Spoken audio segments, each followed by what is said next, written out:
15 जून को लद्दाख के गलवान घाटी में भारतीय सैनिकों और चीनी सैनिकों के बीच जो झड़प हुई थी उसमें भारत के 20 जवान शहीद हुए थे।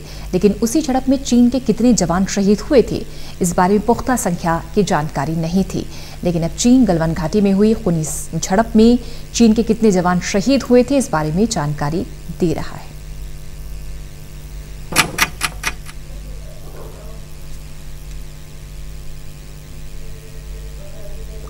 तो आपको बता दें कि गलवान घाटी में खूनी संघर्ष हुआ था और चीन ये लगातार कहता रहा कि उनका कोई भी जो सैनिक है वो इस झड़प में नहीं मारा गया। लेकिन एक के बाद एक कई ऐसी रिपोर्ट सामने आई, खुलासे हुए और अब चीन का कबूलनामा है कि उसके 5 सैनिक शहीद हुए थे इस झड़प में।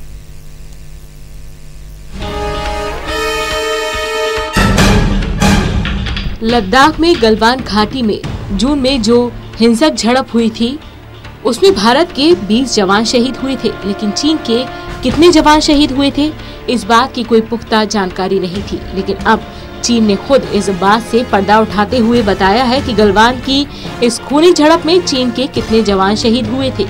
चीन ने उन सैनिकों की संख्या बताई है जो इस झड़प में मारे गए थे।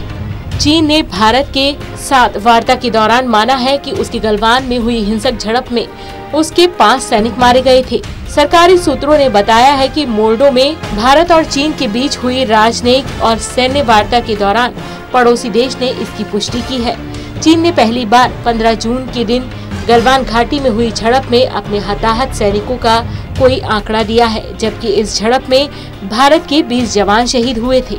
इससे पहले सरकारी सूत्रों ने कहा था कि बीजिंग ने स्वीकार किया है कि उनका एक कमांडिंग ऑफिसर हिमालय में 15,000 फीट ऊंची गलवान नदी के पास मारा गया था। झड़प के दौरान कार्रवाई में 20 भारतीय सैनिक भी शहीद हुए थे। साउथ ब्लॉक के एक शीर्ष सरकारी सूत्र की माने तो वास्तविक चीनी हताहत सैनिकों की संख्या बहुत अधिक होगी। सूत्र ने कहा है कि जब चीन 5 कहते हैं तो इसका 3 से गुणा कर लीजिए। भारत और चीन के बीच मई की शुरुआत से पूर्वी लद्दाख में गतिरोध है। सरकारी अधिकारियों ने कहा है कि भले ही इस साल मई में आधिकारिक रूप से गतिरोध शुरू हुआ है, लेकिन चीन 2017 से डोकलाम संकट के ठीक बाद से वास्तविक नियंत्रण रेखा पर मामलों को आगे बढ़ाने की कोशिश कर रहा था। भारत ने इस मामले को चीन के समक्ष कई बार उठाया था, लेकिन उसने इस ओर ध्यान नहीं दिया। भारतीय सैन्य अधिकारियों का मानना है कि चीन पूर्वी लद्दाख में कम से कम पिछले 1 साल से जमीन कब्जाने की योजना बना रहा था। कोविड-19 ने उसे इसके लिए सही मौका दे दिया। गौरतलब है कि कोरोना वायरस भी चीन से ही निकला है, जिसने पूरे देश में तबाही मचाई हुई है। जिस तरह से चीन इस वायरस के निकलने के बाद भारत पे आक्रामक होने की कोशिश कर रहा है, उससे कहीं न कहीं ऐसा लगता है कि इस वायरस का कहर दुनिया में बरपाना कहीं ये चीन की सोची समझी कोई साजिश तो नहीं थी।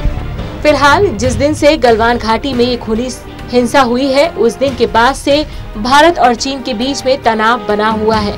हालांकि शांति से इस मामले को निपटाने के लिए कई शांति वार्ता भी हो चुकी है, लेकिन अभी तक इसका कोई नतीजा नहीं निकल पाया है। Special desk, total news.